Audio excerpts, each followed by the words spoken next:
Welcome, ladies and gentlemen, to the World of Wrestling podcast. Here today to discuss about the WWE Smackdown July 25th, 2025 review. And we had the show kickstart with a tribute to Hulk Hogan's passing.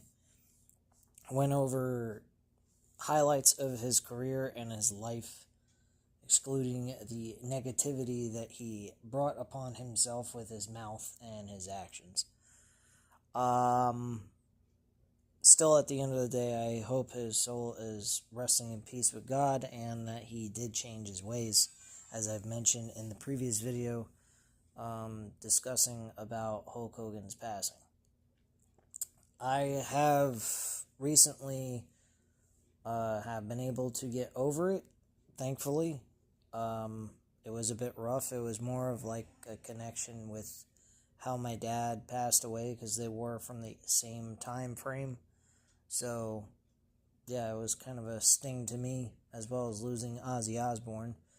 But, with all that said, WWE did a nice tribute for SmackDown. They also did another tribute to Hogan on Raw for both sides. So, we'll skip past all that and get right into the very first segment, which was Logan Paul, Jelly Roll, Drew McIntyre, and Randy Orton. From what I heard, Drew McIntyre may not be able to make SummerSlam because of some visa issues. And that match might be canceled for all we know. Hopefully it's not. Back from the commercial break, Logan Paul comes out.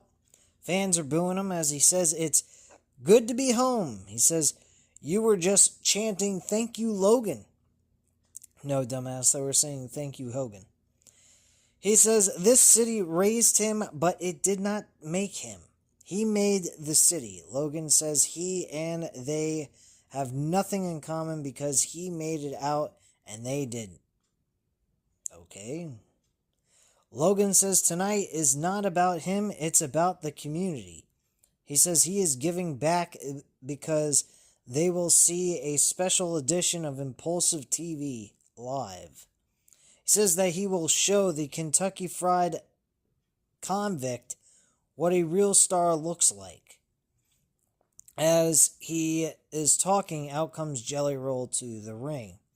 Jelly Roll tells him to stop the music. He says the only thing Logan ever inspired was to inspire little asshole kids to be assholes. Oh, wow. Logan tells him this is Impulsive TV and to shut up, to show some respect. The fans boo, and Logan tells him that Jelly Roll is getting in the ring with a moment maker.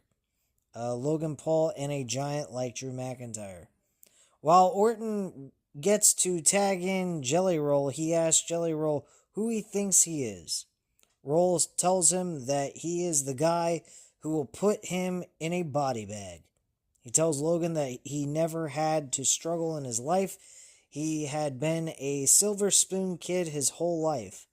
He says he is not getting in the ring just for him, but to represent every poor kid that had a dream who thought they would not make it and got picked on by high school jocks like Logan Paul.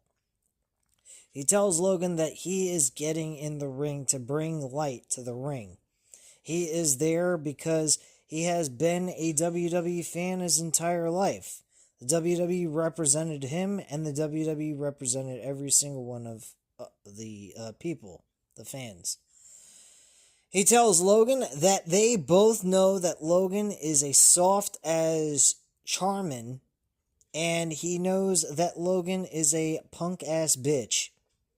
In comes Drew McIntyre from behind Logan, and they both stand in from of Jelly Roll. The fans chant Randy, and Jelly Roll tells them that they made a big mistake if they think he came out here alone.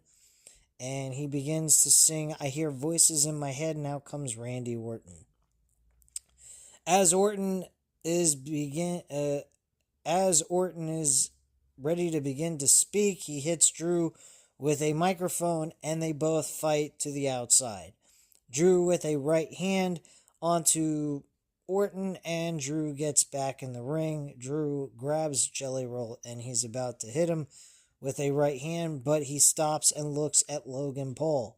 Jelly Roll is down on the mat, and Logan Paul with forearms to the face, but Orton gets to his feet, drags Drew to the outside, and throw him into the barricade. That distracts Logan as Jelly Roll gets up and hits Logan with right hands, followed by a shoulder tackle. Logan gets back up and he kicks Jelly Roll. Logan goes for a right hand, and Jelly Roll ducks and Jelly Roll with a boss man slam. Orton gets in the ring as he and Orton celebrate in the ring. The next segment involved Andrade and Rey Fenix. A video package of Andrade and Rey Fenix airs. They talk about how they are going to be the tag team champions. Big fucking whoop-de-doo there. Next we had Alexa Bliss with Charlotte Flair versus Roxanne Perez. And Roxanne Perez ends up winning the match with some outside distractions. And Alexa Bliss ends up losing to Roxanne Perez.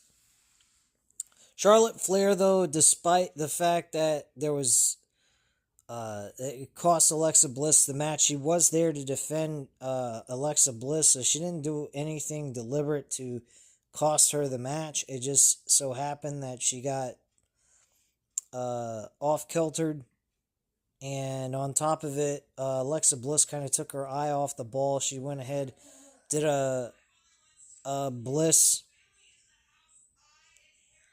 and she went ahead and hit a move that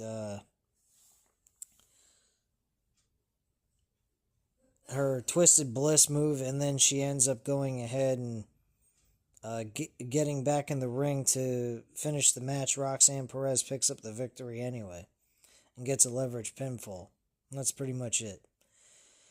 So anyway, moving on, we cut backstage and Kathy Kelly is with Jade Cargill. She tells Kathy that she is the queen of the ring, and at SummerSlam she will show everyone why she is a natural-born champion.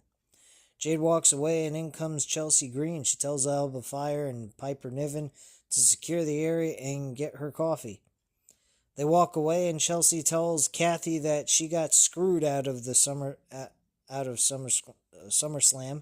and it should not be Jade. In comes Jade from behind, and Chelsea calls her stupid and slow. Kathy points behind Chelsea, and Chelsea realizes that she is behind her.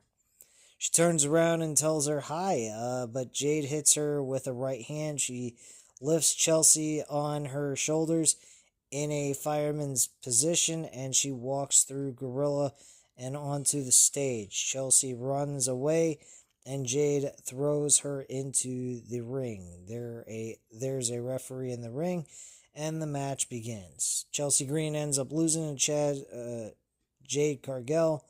Match was absolutely boring. Nothing really important happened there. Alba Fire and Piper Niven get in the ring after the match. Fire with a super kick as she and Niven begin hitting Jade with right hands. Tiffany Stratton's music hits, and out she comes. Tiffany with right hands, and she throws Fire to the outside of the ring. Tiffany and Jade look at each other and double drop kick Niven to the outside, and Jade grabs Tiffany's world title, and Tiffany asks for it. Tiffany grabs it, but Jade pulls it back, and she lets go of it and leaves the ring as Tiffany raises the championship in the air. We cut backstage to Alexa Bliss, who has a bloody nose. Flair tells her she is sorry what happened to her nose, but this can't happen at SummerSlam. Alexa apologizes, and Flair tells her that they are partners, but maybe after SummerSlam they can be friends. She taps Alexa on the head and leaves. Okay.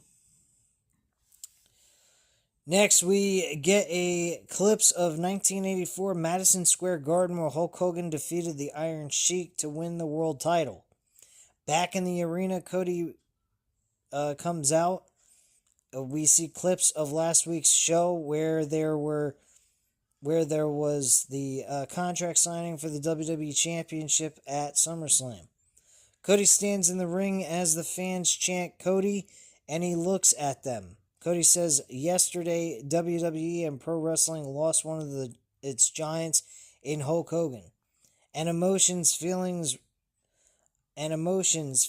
regarding it are complicated. But what is not complicated are his accomplishments and contributions to WWE wrestling entertainment as a whole. I like that Cody brought up about how Hulk Hogan, the man, is a complicated person, but the one thing that can't be denied is his accomplishments inside the square circle in WWE. That is absolutely true. And I'm glad he was honest and he wasn't beating around the bush and just not acknowledging that there was a lot of things that he was doing outside the ring that was wrong.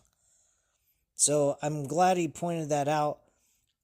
And like I told you guys on the video for the Hulk Hogan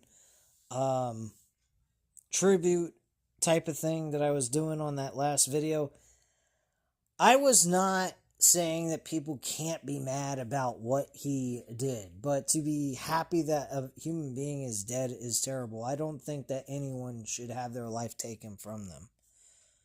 Unless they are a murderer who has no regrets whatsoever, does not care or take any accountability for their actions, I think they get what's coming to them, really. That's the truth about it all. But at the end of the day, do I wish death upon people that are fucked up? No, I don't.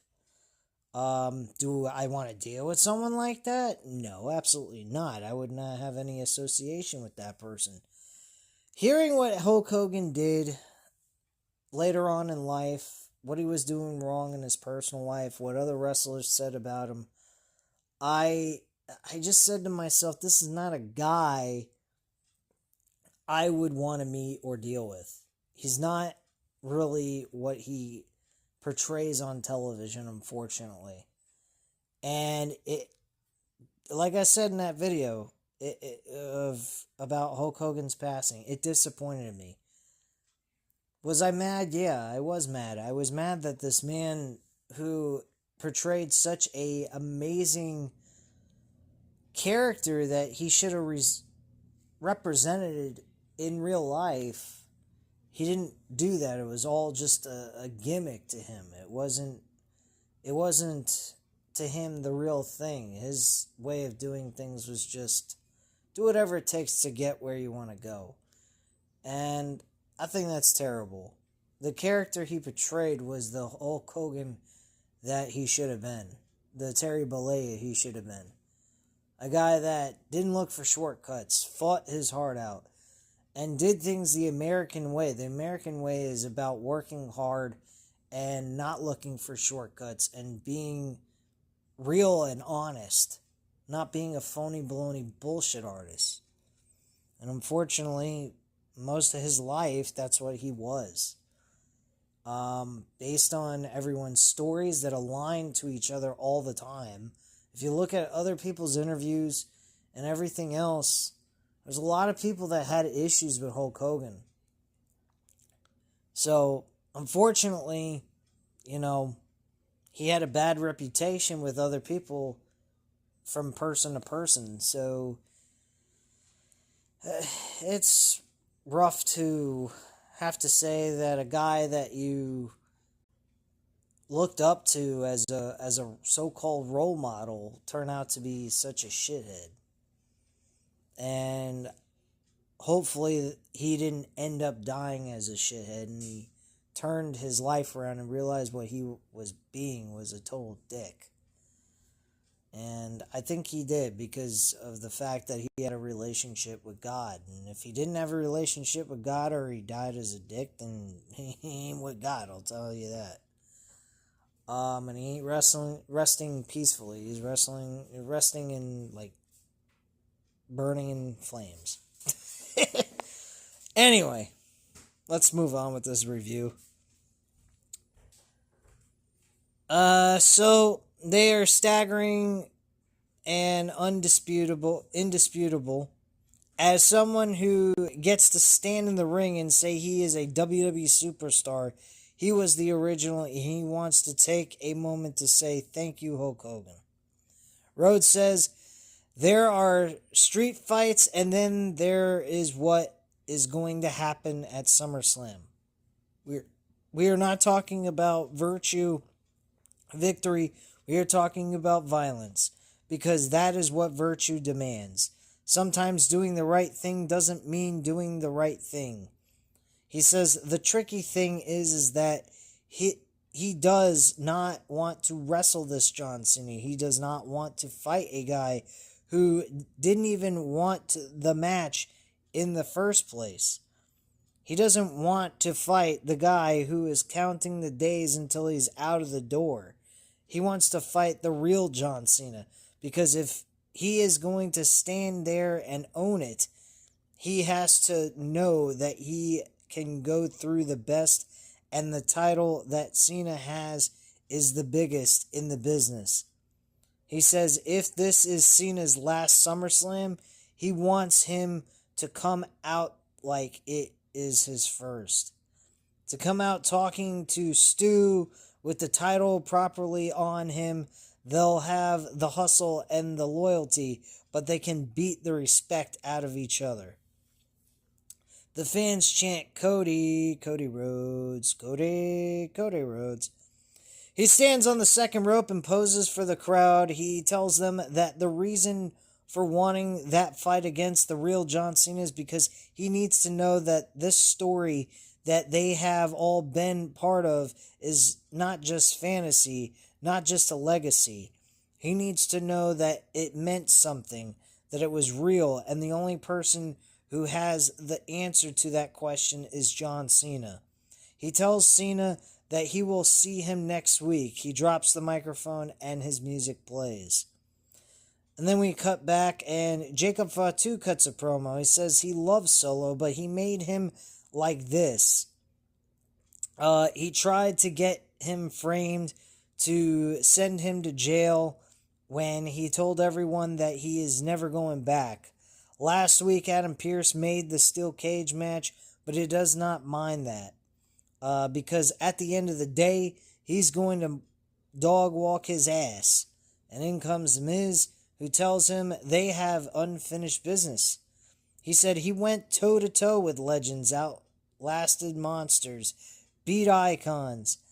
He says he's the main character, and that is why he went to Nick Aldis and got a match against him right now. And Miz says this is his hometown. Fatu looks at him, and Miz slaps him. Fatu tells him to come on with it as Miz walks away.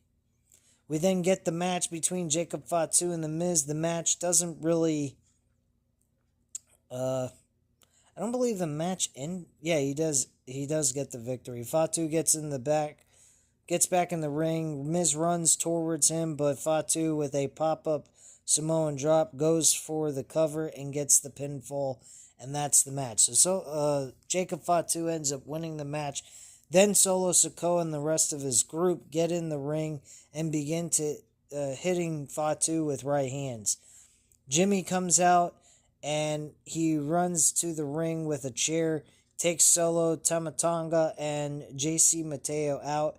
Jimmy hits Talatonga with the chair, but Talatonga stays on his feet. Jimmy goes for another hit with the chair, but Talatonga with a big boot to the face, and Talatonga grabs Fatu, and Solo gets in his face, but Fatu kicks Solo away, and he backs Talatonga into the corner. In comes JC and Tamatonga, but Fatu with a big boot to both men. Solo is down in the corner, and Fatu places the chair onto Solo. He goes for the running hip attack, but Talatonga with a clothesline and takes Fatu down. Solo gets back to his feet and he raises the U.S. Championship in the air. And that's how that segment goes off. I think Jacob Fatu is going to become the WWE U.S. Champion for a second time. I don't see Solo Sikoa going past SummerSlam with this championship. I think this was a temporary thing to bring in a major player into their group, a tall Samoan guy as Tala Tonga. And that's how he was able to get the title this time around. The match is going to be clean inside the steel cage. And Jacob Fatu is going to walk away as the new U.S. champion. That's just my thoughts. And he's a plus. He's a dog money on the betting on Bet Online website. So if you want to put money on Jacob Fatu to win, he's definitely one of the underdogs I think is going to win at SummerSlam this coming Saturday and Sunday. So we then cut backstage, and Kathy Kelly is with the Street Profits and B-Fab. She tells Kathy that the Wyatt Six need to be dealt with in a different way. Ford tells her that they don't understand why they were not in the qualifying match next week. And Dawkins tells them that it doesn't matter because they will get who is next. In comes DIY, and they tell them that they will fix their mess. Candice LeRae tells them that they have a plan and for them to stay out of the way. Okay. We get highlights of Hulk Hogan body slamming Andre the Giant to become the new world champion. Okay. Zelina Vega is backstage. She comes up to Julia. In comes Kiana James, who tells her if she wants to talk to Julia, she has to talk to her. Zelina tells her that she knows that no one has challenged Julia, but she wants a rematch for the women's U.S. Championship. Kiana James tells her that she spoke to Nick Aldis and they will have a match next week. Zelina tells her she will see her next week then. Wow. What? This show, I'm telling you, most of it sucked. It was not exactly entertaining whatsoever. Main event, we had Andrade and Rhea Fenix teaming together against the Wyatt Six for the tag team titles. This match ended up being a no contest. Nothing really important happened. Except after the match, we had a fucking full-blown car crash happen here with bodies hitting the floor, as Drowning Pool would say. And my God, this was just fucking crazy. And then Nick Aldis came out and announced that all the men that are in this tag team division will compete in a tables, ladders, and chairs match to determine who will be the WWE Tag Team Champions. So I think there's like 6 teams taking place in this ladder match. So this is going to be a fiasco of a lot of broken bodies, people sacrificing themselves for the enjoyment of our entertainment. And we're going to see bodies hitting the floor some more. Broken tables, chairs, ladders, oh my. Smackdown was not that big of a deal. If you missed it, you didn't miss much. About a few segments here and there were important. The rest of it was complete and utter garbage. Just fluff to fill in time. WWE's creative booking skills have dropped heavily. The only difference from WWE's creative now to when Vince was doing terrible creative was the fact that the characters don't seem like they're coming out there smiling about every little thing while they're walking out there humiliating themselves. You go ahead and you're attacked by someone, you see emotion on their face at least. If someone's been beaten to hell, they don't appear on TV for a week or two. someone loses a championship, they don't walk out there with a smile on their face. They're upset. So the emotions match to what's going on in the storylines, but the storylines are just so, like, flat. There's nothing to them. The Smackdown episode is a very flat show. Nothing important happened here, except for a few minor things, like I just said. Jacob Fatu's little thing that happened with Solo Sikoa and all that. That was one thing that was positive. Cody pretty much coming out saying that he thanks Hulk Hogan. That was nice. This thing with him demanding John Cena to walk out there being the real John Cena. Why the hell does he care what John Cena he gets? The only thing he should care about is beating the living tar out of him and taking the fucking title away from him. Based on what he said in that promo, I have a weird suspicion that Cody might actually become a heel. And I mean a full-blown heel. He may do something to John Cena that's totally out of character in this street fight. He may beat the living tar out of him. I think that's the direction we're going to go with this. I think he's going to beat the living tar out of John Cena. He's going to get suspended for the amount of time he's going to be gone for the movie he's doing for Street Fighter as Guile, which is a big role, by the way. He's the main star, technically. I don't know how the fuck he's going to pull it off. He ain't no Jean-Claude Van Damme. I'm sorry to say, Cody, but you just don't fit the fucking bill. You don't. Jean-Claude Van Damme fit that fucking role perfectly.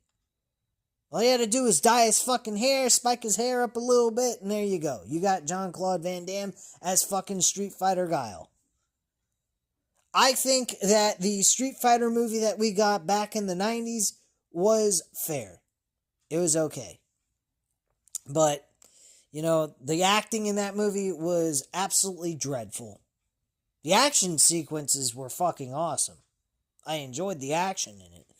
But as acting goes, fucking awful. The acting in that movie was just piss poor beyond belief.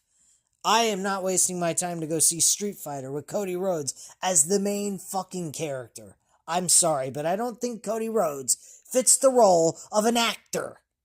He don't. And he sure as hell doesn't fit the role of a Guile. He ain't built like a fucking brick house. He ain't strong. And he sure as hell don't know martial arts. Maybe he does and I don't know it. Maybe he trained to do martial arts. I don't fucking know. But what I do know is that role is not his role to take.